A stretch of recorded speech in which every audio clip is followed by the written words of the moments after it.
you hear me now? Good, okay, there. I'm going to take a couple of minutes of personal privilege this morning. Anybody have a problem with that? I'm standing here, you can't do much about it. First of all, I want to congratulate you people on calling Reverend Dr. Anthony Holder to be your next rector. I think you made a marvelous choice, okay? So congratulations, okay? Second of all, I want to thank the entire parish. You did the profile, you prayed about it, you wrote that up, you sent it out, you took care of it. But there's a couple of people that really made this thing work. And one of them would be Joyce as the senior warden and the vestry, and you got to congratulate them. And the other fellow is my friend around the corner here. Hi, Duncan. And the search committee. And I think that between them and all of your patience and all your prayers and stuff, I think you hit a home run. Okay, so congratulations. And they think I'm a little slow, but I'm not that stupid, okay? See, I'm a supply priest. And you know what a supply priest is? What's he do? He supplies, thank you. Okay, what does an interim do? He's there while the person's not gone. I'm the supply priest, I'm not the interim. So if Father Tony ever needs a priest to come in while he's away, I'm available. Well, see, I'm really kidding, but traditionally, the interim never comes back again. And I don't have any intentions of never seeing you people again, trust me, okay? So I want to congratulate you all on that. I just think that's marvelous. I was so pleased to see that. The other thing is, some people ask me, Father Steve, what are you doing? You're here for a while, you disappear, you're here for a while. Well, I want to go back and tell you, my wife was sick for about 8 years, and I was her caregiver. How many of you people have ever been caregivers? Yeah, interesting, isn't it? It's interesting because life dramatically changes for you people. And so for 8 years, I took care of Pat, and when she passed away, I said, you know something? It's my turn. My golden years were a caregiver, so now that I'm old past the golden years, I'm going to spend the kids' inheritance as fast as I can. So I've been taking trips. This was my 8th trip in 2 years. Wow. And you can see the money's working out pretty well here, And they're getting a little concerned. But I went on a trip and I went to Rome and Barcelona, Cadiz, Malagna, Casablanca, Tenerife, Funchal, and followed up going to Fort Lauderdale. That was a wonderful tour. If any of you ever want to take a trip, I highly recommend that. I spent 2 nights in Rome. I flew there first for 2 nights, and we stayed across the street from the Trevi Fountain. And how many of you know what the Trevi Fountain is? Everybody does. Okay, that's the song, 3 coins in a fountain. That's where that came from. And I got to tell you, there's more than 3,000 people there every day. It's amazing, And we managed to eat all the pizzas that they had in Rome at that particular moment. So I just want to let you know that's my life. But on the other hand, I will be here through January 5th as your supply priest. I will not just, short of sickness, I will be here every Sunday and the other service you need me for until Father Tony takes over on the 12th. He'll be here on the 1st, but he cannot function until he's installed, so you're stuck with me for one more Sunday. Okay, so I just want to let you know that that's my little spiel for this morning, okay? That was a great sermon, wasn't it? Can I go? How many of you are familiar with Downton Abbey? Any fans of that? Ah! Okay. Downton Abbey, a much beloved PBS series, recently came out with a feature-length film, which you didn't see it? You haven't seen it yet. How could you not do that? Okay, well, you're forgiven.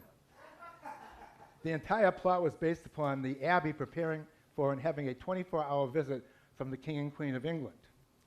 For those of you who are unfamiliar with the series, Downton Abbey is a large country manor that houses upstairs nobility in the form of an earl and his wife whose resources are dwindling rapidly, although expectations about how to fulfill their station in life are not changing at all.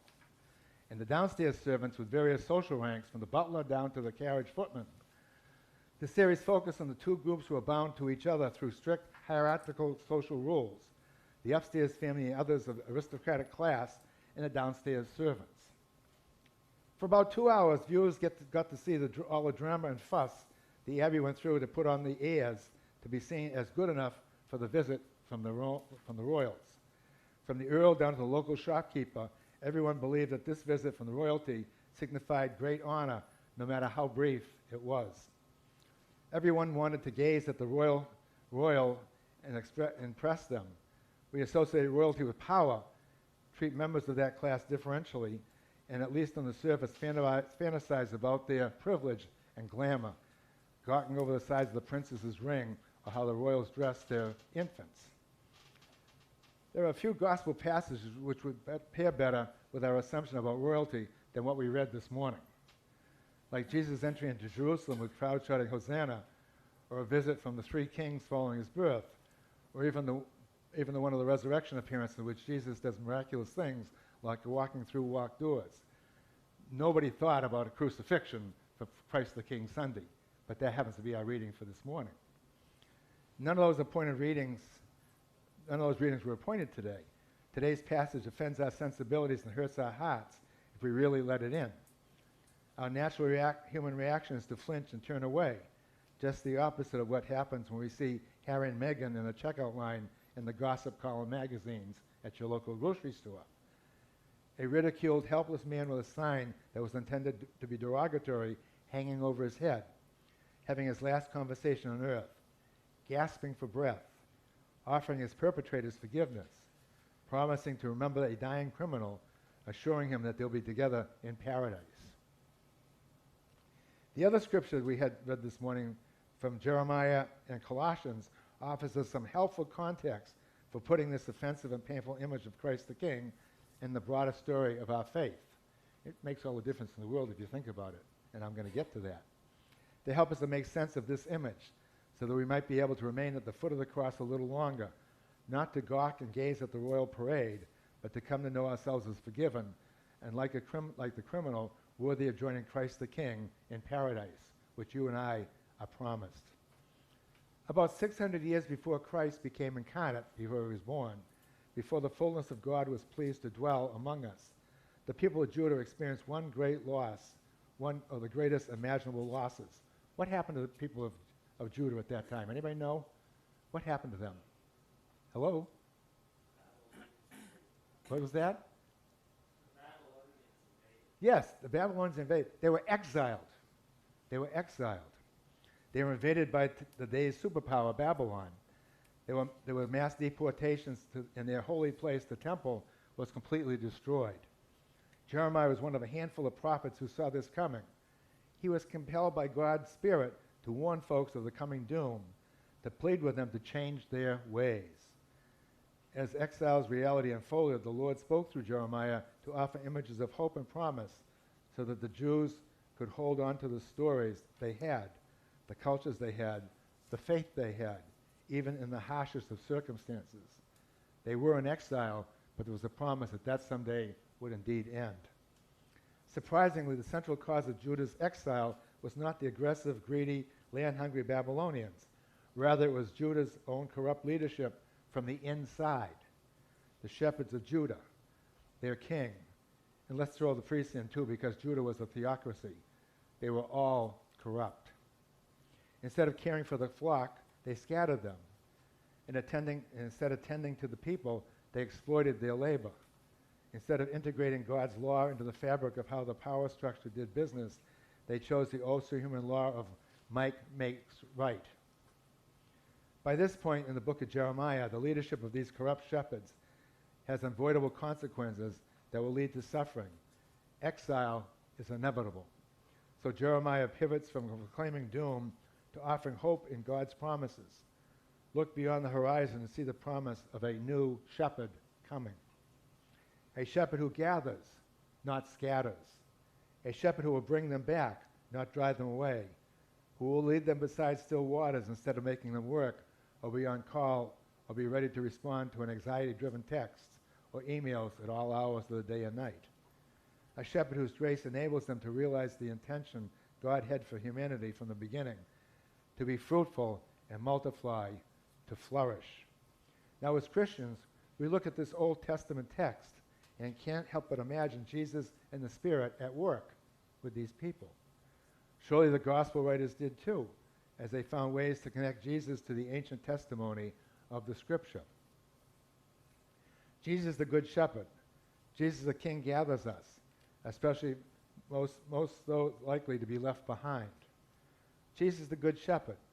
Jesus the King is willing to speak truth to power. Jesus the Good Shepherd. Jesus the King bids us to lay our burdens down and to come to him for rest.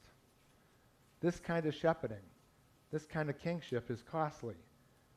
The kings of the world resist it, despise it, want to stamp it out, and they try to do so. That's what we see in Calvary. It's a battle between the worldly kings and the divine king, the corrupt shepherd and the good shepherd, between a way of love, which happens through forgiveness, compassion, and peace, words Zechariah uses in today's canticle, and the way of evil, greed, and fear, which comes from the real world. In our second lesson, the writer of Colossians tries to help us understand the cross to the extent that any of us can understand the mystery, the cross. The poetry of Colossians puts into the big picture perspective the particular and scandalous agony of Christ the King, dying shamefully on the cross. You see, the cross is the turning point in a larger cosmic story that begins at creation and won't end until we experience the fullness of God's promise that all things are reconciled to God, whether on earth or in heaven, until the whole cosmos rests in God's peace. We get a glimpse of that peace now and again when Jesus, the Prince of Peace, draws near us in acts of courage, kindness, and generosity. We have to remember that Pax Christi, the peace of Christ, comes through the cross. That's the only way you and I can receive it. It does not come through efforts, but rather through God's graciousness and God's goodness. Whatever schemes we devise, whatever plans our presidential candidates offer, whatever justice is implemented in the land is provisional. It stands under the judgment and promise of the cross. Earthly kings at their best point us to divine kings and his life-giving law. We are about to enter the season of Advent, 4 weeks of preparation to receive our King. What does it look like to us to prepare? It probably isn't much like Downton Abbey, preparation for the visit from on high. It doesn't involve polishing a lot of silver or obsessing how our house looks before we invite friends in, or worrying about finding the most unique, handcrafted, artisan, ecologically responsible, fair-traded, beautifully presented gift for our loved ones. No, we are preparing for a visit from royalty who always greets us with forgiveness, acceptance, and love. A visit from the